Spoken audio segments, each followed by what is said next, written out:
Let me show you something worth noticing. You make more money now than you did 5 years ago, maybe a lot more.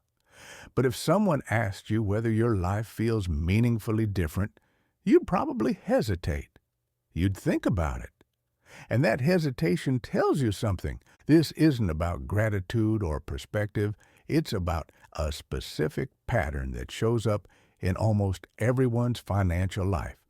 And most people never see it clearly enough to do anything about it. Here's what usually happens. You get a raise. Maybe it's 10%, maybe it's a promotion, maybe you switch jobs, and suddenly you're making $20,000 more a year. And for a brief moment, it feels significant. You feel like something has shifted. You think about what this means. You imagine the breathing room. Then 6 months pass, and when you look at your bank account, when you look at how your days actually feel, it's like the raise never happened. The number went up, but the internal experience stayed exactly the same. You're not more relaxed. You're not less worried about money. You're just spending more and feeling the same level of tension you felt before. Most people assume this happens because they're bad with money.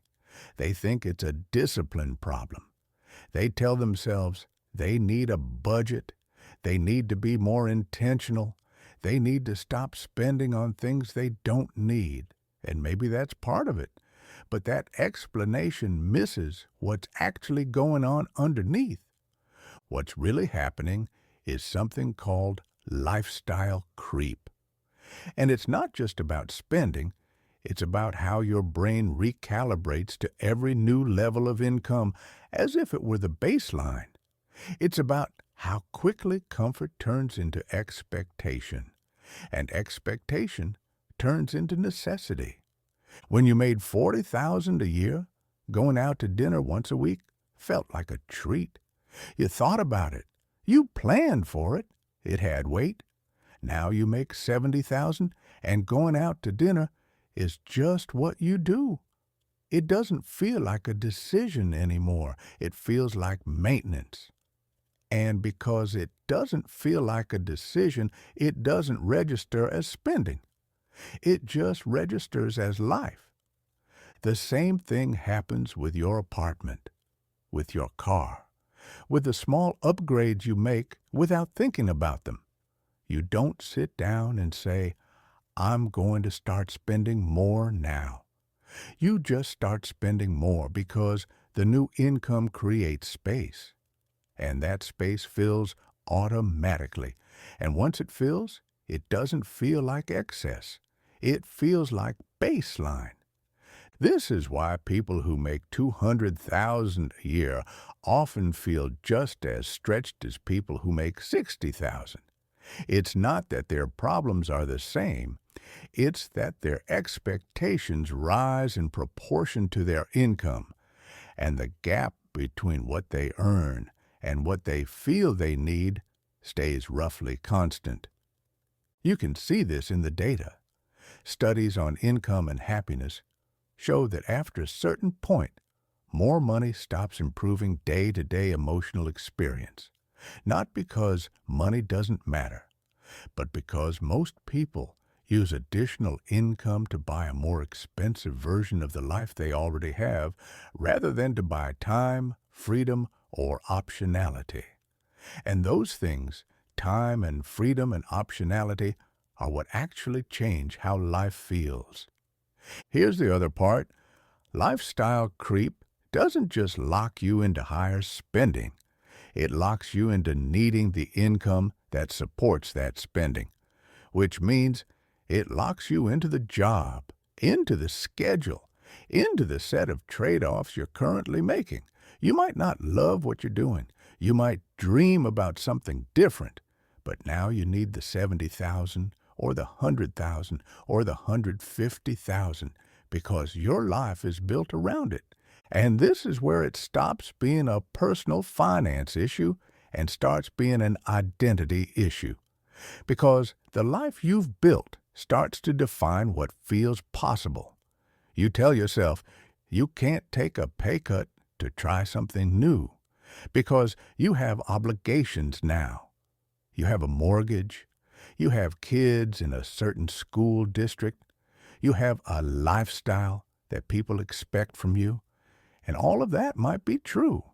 But it's also true that many of those obligations were chosen unconsciously in response to the income you happen to have at the time. This doesn't mean you're supposed to live like a monk or reject comfort. It means that most people let their spending rise automatically and then treat that new level of spending as if it were non-negotiable.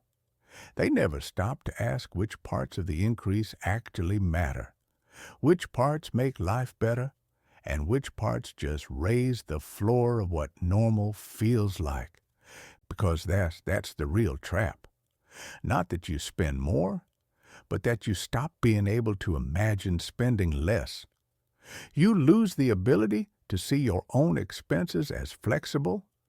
Everything starts to feel necessary, even the things that didn't exist in your life 2 years ago. And once that happens, your income becomes a ceiling instead of a tool. It defines the boundaries of what you think you can do. There's a specific moment when this becomes visible. It's when someone asks you what you'd do if you didn't have to work. And instead of describing something different, you describe a version of your current life with slightly better furniture. That's when you know the creep has set in. When your imagination for what your life could be has shrunk to match your spending pattern. The way out of this isn't extreme frugality. It's not about cutting everything and living in a van.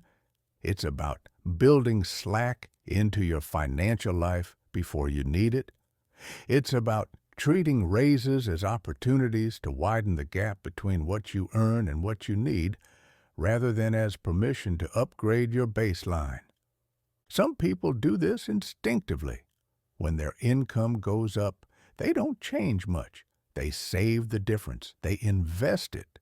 They use it to buy time or flexibility or the ability to say no to things they don't want to do.